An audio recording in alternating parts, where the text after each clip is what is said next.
Gonzalez then is at the front of this British Grand Prix. The race winner in Thailand, wins in Catalonia, Mugello, and in Hungary. Can he add Silverstone to the 2026 collection? Here comes Holgado. This could be an awesome move. What a pass that is, going into Cox. It's blind entry through there. Well, that is awesome skill and bravery from Holgado, but it looks like Gonzalez got a better sweep coming out of Cox. They go side by side through Maggis and Beckett's. Holgado hanging on here. Classic Moto2 racing here at Silverstone. Oh, there's some bravery and skill on display here between the top two. Philip Salac is just hoping that the sea's going to part for him to potentially a first Moto2 victory himself. Can Ivan Ortola force his way into the podium action on this penultimate lap? Well, Holgado knows a victory will move him up to third in the World Championship. He'll jump ahead of Alonso and Aegis in the standings, but Gonzalez strikes once again.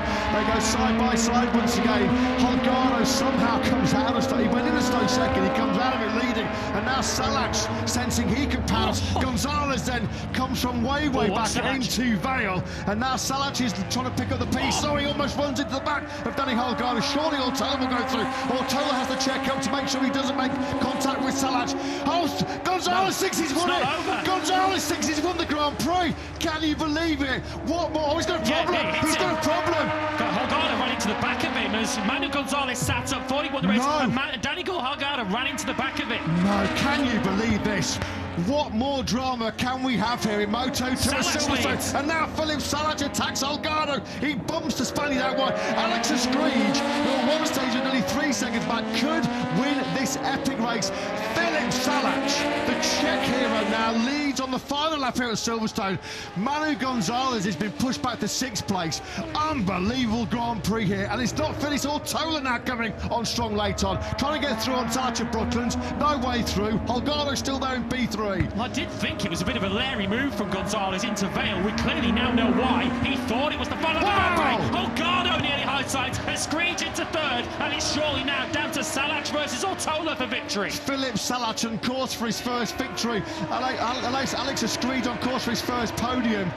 Wow, this has been one of the best ever Moto2 races we have ever seen. Dropping down. Manu Gonzalez is dropping right down. He might not even score a point here.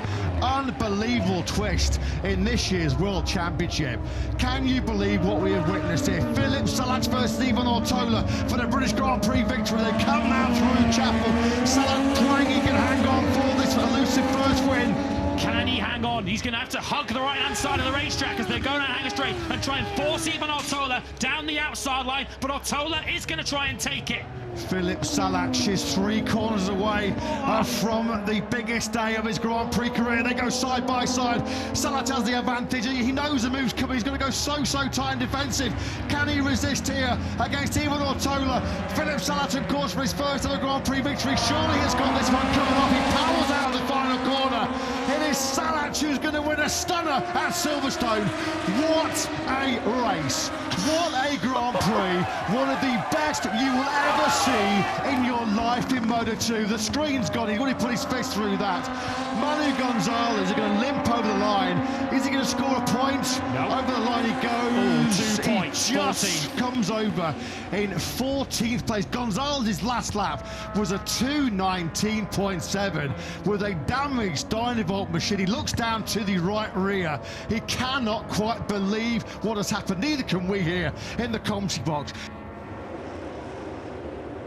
Look, Manu's looking towards his team and shouting in celebration at them. Suddenly he feels a whack from behind of Danny Holgado still racing on the final lap of the race. That's the exhaust dragging along the tarmac, setting the sparks off, and Manu Gonzalez just had to limp home around the final lap. This is from behind. There you could see the contact made now with Danny Holgado. It was only a glancing blow, but that was all it took to dislodge the exhaust, and Gonzalez crept around to 14th. Yeah, his last lap was 15 seconds slower than Philip Salac's last lap. Wow.